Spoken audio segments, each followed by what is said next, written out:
Happy April Fool's Day, everyone. Gooflumps, number 4.5. Eat cheese and barf. Yeah, that's right, people. Even before the whole relationship thing blew up and everything, meaning the end of our Goosebumps reviews, I had been planning to do the Gooflumps books for April Fool's Day. Now, there are two of them.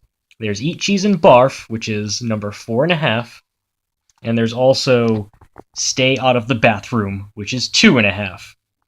Little bit of a background. These are parodies that came out contemporaneously with the original Goosebumps series. In fact, I want to say this was 92 or 93. Oh, no, actually a little bit later. This is 1995, if this camera. I'm recording on my phone right now because I don't have editing software for the other one.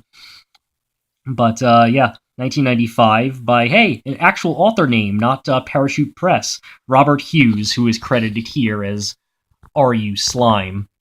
I remember when I first saw these books, they were in a bookstore in the Rhode Island Mall, which no longer exists. And I think I got them for either Christmas or my birthday because I had really wanted them. And yeah, they came out at the exact same time as the regular Goosebumps books, kind of at the height or maybe just after the height of their popularity. We're talking 95 here. So the titles are parodies themselves, but then the stories mix up little things. Like Eat Cheese and Barf is actually a parody of Say Cheese and Die, obviously, but the story itself is maybe a bit more Monster Blood or Blob That Ate Everyone. Well, Blob That Ate Everyone hadn't come out yet, I believe, so this is really sort of a Monster Blood parody. Anyway, let's just go on with a review and talk about how much it is or is not like a Goosebumps book. And coming out at the same time that the Goosebumps books were popular is kind of odd because most of the parodies came out after. I think there's more parodies now, but this came out right at the height, so this really got in there. These are not the copies, by the way, that I had as a kid. They fell by the wayside probably during one of the million times I've moved around in my life, and I'm going to have to move again. Hopefully. Though I'm actually looking forward to this one, because right now I'm just homeless and staying with friends and don't have a place to live. Anyway, now that I'm done with bitching about my life, it's 32 chapters, 129 pages, and there's only, by two, that's it. There's only two of these in existence. The guy only wrote two of them. As far as I know, he's just a regular comedian. I think he had a Wikipedia page about him, but I didn't look it up before this. Chunks City. Yeah, because as you can see, the artwork on the cover is meant to evoke, what's his name, Tim Jacobus. I forget, it's been so long since a regular Goosebumps review. But you see some dead cows there, you see this, it's kind of like, Go Eat Worms with the worms there. It's even got, like, where Scholastic usually is. They did a very good job of trying to copy the Goosebumps covers. And then even on the back, I mean, there's a big sticker here. There's less over here. If it'll focus. It's, but it has, like, the same, like, you have a logo, you have the barcode, and then it has, like, what's the other one? And then a whole thing here. Let's see, I'll just read this. Moving to cow country. Billy Boy Futter is unthrilled when his family inherits Breakwind Farms. That's the kind of humor this book's gonna have, by the way. He's a dairy dork, a hurling horror when it comes to milk products. Too bad his new town is dairy capital of the world. When Billy and his new friend Fanny discover a cheese brain in the basement, they don't realize they've unleashed a cottage cheese monster. It expands as it consumes everyone in its path. Good thing Martha the talking cow is on their side. That's kind of a big spoiler. And Fanny's foul-smelling burps are the ultimate secret weapon. Will Chunky Cheese slime the dairy dance before Billy's sister is crowned Dairy Queen? Barf-O-Rama. Yeah. So this book maybe tries a little too much to be gross. I mean, obviously in a juvenile fashion, because despite the fact that it sort of tries to make sure you know that it's not a Goosebumps book, and it's apparently it was in the humor section, it wasn't in the kids section. I think they were afraid that parents would be upset if they marketed this toward kids, so it was marketed toward adults, but the humor is actually aimed for like 10 or 12-year-olds who kind of have a silly sense of humor and are already kind of familiar with Goosebumps books. So anyway, let's talk about the book. So our main character is Billy, as that said. He has a mom, a dad, and an older sister named Jennifer. Now, it is kind of odd because not a lot of Goosebumps books had older sisters, especially like bratty older sisters. The only example I can think of off the top of my head was Werewolf of Fever Swamp had an older sister, but she wasn't bratty or anything. So this is like a bratty older sister with like braces and pimples and all that stuff. So anyway, they are moving. So that's a Goosebumps trope to this town. Apparently, the dad's great uncle, I believe it's a great uncle, Theo, used to be a scientist for the big dairy conglomerate that pretty much owns the small town. And they're moving to his old farm for reasons. They never really say why they're moving, actually. Or maybe they do and it doesn't make sense because the dad works for an aquarium accessory company. So that's a joke. I think I have the name. Yeah, he sells aquarium accessories. The name or something was stupid. I think I have it in my notes. I had to take notes because aside from the Bad Hair Day review, normally my ex used to do these. I didn't do the notes, so it was a little different to do it here. So forgive me if you hear pages rustling and whatnot. And also, this camera's having a worse time of trying to stay focused than even my other camera does. That's messed up. Aquariumania. That's right, Aquariumania. That was a weird name for a business. So anyway, yeah, the dad does that, and the mom works for an advertising company, but she's quit that advertising company because they're moving. It doesn't.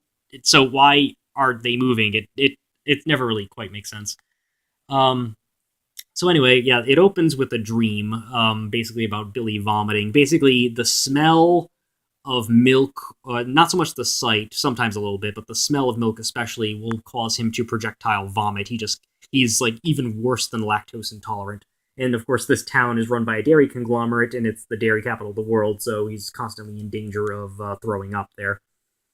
So yeah, there's a dream where he like vomits everywhere, and that is because his stomach has a weird enzyme. There's in the dream he's wearing an REM T-shirt, which is a pop culture reference that R.L. Stein would have never made. I don't think R.L. Stein's even heard of REM, but there were like Ninja Turtles and other pop culture references in actual Goosebumps books. So it was just kind of funny. REM was kind of really out there.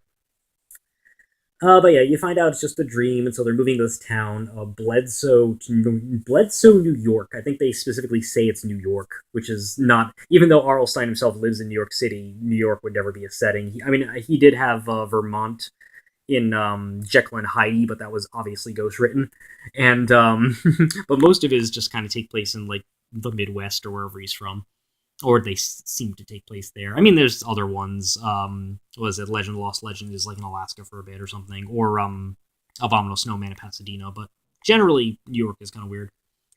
So yeah, they've inherited this farm from great grandpa Theo. So they're moving just because they inherited it instead of trying to sell it and pocket the cash as they normally would when you inherit property somewhere you don't want to live. So yeah, they go there. The farm smells bad. There's like a million jokes in this book about stepping on cow shit, which they call cow pies. It reminded me of the SNL sketch Soylent, where they keep making fun of different Soylent things from Soylent Green. And the last one is Soylent cow pies. I don't know. You probably have to see it. These are not as funny when I'm doing them myself. Luckily, there won't be many of these anymore. Anyway, so yeah, they inherit this farm, and it still has cows and everything. There's even a caretaker named Armand, and he has a prosthetic arm, which leads to various prosthetic arm jokes. Lately, I've been thinking that the mid '90s had a lot of like one-armed people. I've really gotten back into Twin Peaks lately because that's coming back in a little over a month, or about 2 months, and that had a one-armed man. There's the remake of The Fugitive with Harrison Ford that had a one-armed man. It was a weird thing about people with one arm going on in the mid '90s. I don't know. It was like a weird fad. So yeah, Armand is taking care of the farm.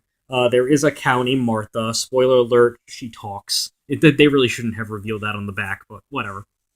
Uh, and yeah, there's apparently the grandfather Theo created lots of different science related to milking and cheese, and I don't know. I mean, that's the scientist. Your parents aren't scientists, but the dead great grandpa, who actually is dead, he doesn't come back or anything, is the scientist. So you do have the scientist trope from Goosebumps there.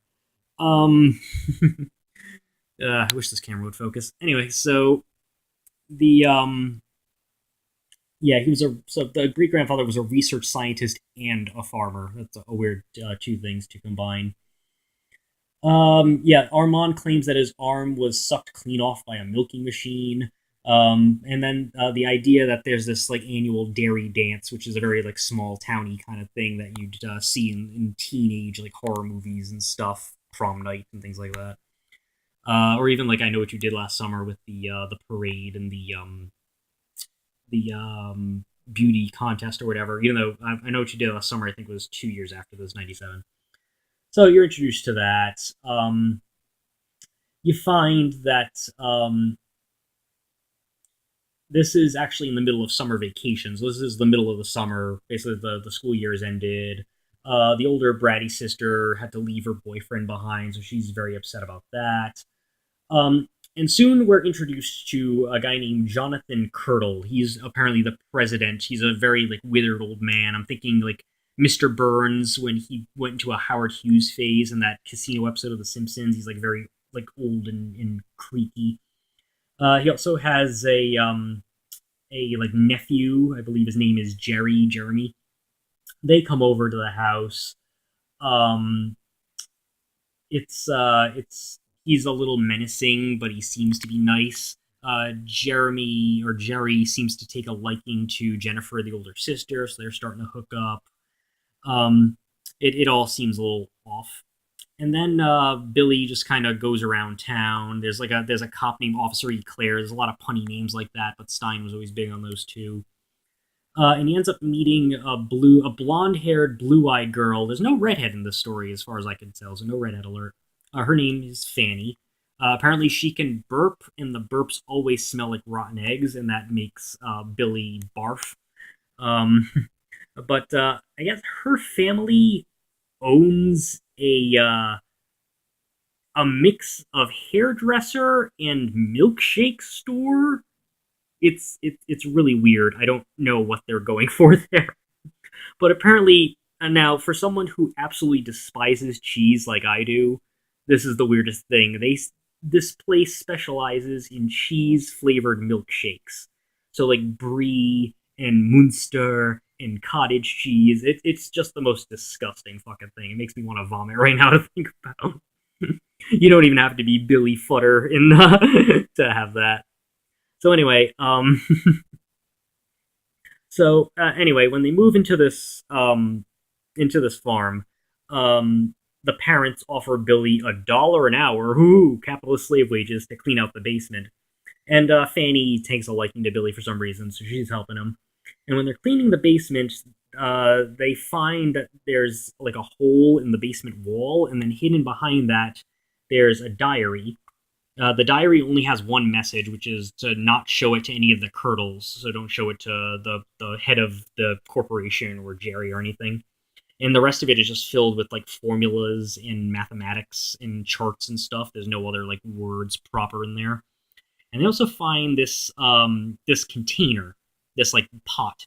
And in the pot is this thing that kind of looks like cottage cheese and kind of looks like a brain, and it seems to sort of like slurp your finger when you stick into it, but then reassemble and kind of move. So it seems like it's maybe a little bit alive. So they don't really know what to do with that, especially because the Curdles keep coming over for various reasons. Like the head of it wants the mom to like work on like a town slogan or help with that. So they end up going to like a different this outside barn, sort of on the property, this old barn where they can hide it. So they end up doing that as this cheese thing keeps kind of like growing a little bit. Meanwhile, I guess Jerry, who is going to be dating the sister, doesn't get along with Fanny, makes fun of her. So Billy stands up to him and like pushes him into cow shit. So Jerry ends up getting like a sort of the desire to like beat Billy up and all that stuff. So there's a little conflict there. They're always interrupted either by Officer Eclair or by Armand, who seems to sort of be involved a little bit. So they end up hiding the cheese brain underneath the boards of the barn. Then we just get little details about the town beyond that they have a milk museum. Uh, And then eventually you start to find out a bit more about Martha, the cow that is always hanging around with Armand, and they always seem to see Armand talking to her. But yeah, you find out that Martha is sentient and can talk, and she is the result of various experiments that went on with the cows, thanks to this dairy conglomerate. There's our slime. Uh, and basically, yeah, they were experimenting on cows, so there's like a weird environmental don't experiment on animals thing going on there. And in fact, I guess many years ago in 1989, not many years ago when this book was written, this was only 6 years ago then, but many years ago now, there was a big stampede that was caused and it trampled Jerry's parents to death. And then later, Martha says that it was actually a peaceful demonstration. And it was just a couple of, a few hotheads, I believe Martha says, that caused it. So it's sort of like a peaceful protest. But then, the Antifa and the big anarchists come in and start smashing windows. It's kind of a big, it's sort of a one of those liberal responses to calls for revolution or rioting and stuff. Fucking liberals, you got to join the communists. You're not going to have any change with peaceful protest. Anyway, so Martha talks about that, and it was sort of an accident. But Martha offers to study the diary, and it says it's absolutely crucial that the Curdles not get access to the cotton cheese brain because they'll use it. I keep wanting to say cotton cheese, the cottage cheese brain, because they will use it for evil. Someone set this cheese to evil. So anyway, Jerry eventually finds out what's going on and ends up going to the barn. Long story short, the barn ends up exploding because the cheese gets so damn big, but that's just a dream. There's a lot of just a dream sequences or misunderstandings because each chapter here too tries to end in like the R.L. Steinian cliffhanger. So that's one thing that Mr. Slime also got from R.L. there, and yeah, the mom's working on the slogan. Sorry, I was never the person who did the story summaries. But yeah, so anyway, you find out that the cheese brain was actually named Culture 286. Jerry like cuts a piece off of it, and yeah, after he discovers it in the barn, and there's like a "don't cut the cheese" joke there. Anyway, the cheese starts growing. It ends up like taking human form and absorbs Jerry. It like sucks him in like the Blob from the 1980 remake. And Martha like stares down the cheese monster after that, and the monster ends up running out of the bar. And it seems she says that because the cheese absorbed Jerry, apparently the cheese just absorbed Jerry because Jerry cut a piece of it. So I think that was self-defense. But when it absorbed Jerry, it also absorbed Jerry's evil, I guess. So that made the monster evil. So this is a little, I don't know, it's a little Monster Bloody with the big thing absorbing people that happens in the first Monster Blood. Yeah, I was looking forward to reading the other Monster Bloods too. Shame I'm not going to go hunt down the Goosebumps books anymore, so I won't do that. Anyway, I'll never find out what happened there. Except for what I remember. So anyway, so they try to chase down the cheese monster. They find it in like lettuce in the woods. They say it was like making a bed in lettuce or whatever. And anyway, this whole thing ends up coming out to the dairy dance. Basically, the monster comes around. Armin tries to stop it. Armin is absorbed. And then they go to the big dance. And the cheese monster is going there because apparently when the cheese monster becomes damaged, well, they say that it's cottage cheese, and so like cheese, it rots, but it can stave off rotting and death by absorbing fresh cheese. So it's going to this dance because there's going to be all these platters of cheese and all this stuff there. So it's planning to go there and absorb the cheese and prolong its life. So they're going to go to the dance to stop the monster there. So anyway, well, before that, Billy does try to go to his mother, who's at the evil conglomerate's headquarters, to try and tell her, but nobody believes him. They think he's making up stories, except for Jonathan Curdle, who knows what this is and tries to like hand him over to like a fake like in-house nurse to like threaten him with milk to make him throw up and stuff. But he ends up escaping. They end up going to the dance. Nobody believes his story. His dad doesn't believe the story, nothing like that. He's forced to go to the dance anyway because he didn't want to. It's specifically, the description says that there are bowls of punch and milk, hundreds of cheeses, sour creams, and yogurts. So it's a nice spread that they have here. Nice spread there. So they're at the thing, the dance there. Jennifer, even though her date Jerry was absorbed, so she has to go stag, and she's very sad about that. But she's still crowned the Dairy Queen. She's sort of like the homecoming queen. And they present her with, as her prize, a copy of her head sculpted in butter. Very small town shit going on there. Why didn't this take place in Wisconsin? Anyway, but the butter head ended up actually being the monster. It took the form of her head, I guess. I don't know. Uh, so Billy ends up like jumping on the stage. He saves his sister at first, but then the monster makes Jerry's head come out. So Jennifer ends up running to the monster, and the monster sucks her in. It absorbs Jen, and then Fanny gets the idea of like, "Hey, Billy." Oh, this is a big plot point I forgot. There's at one point where Billy is made to vomit by Fanny as like a joke, gets back at him for pulling a prank on her or something.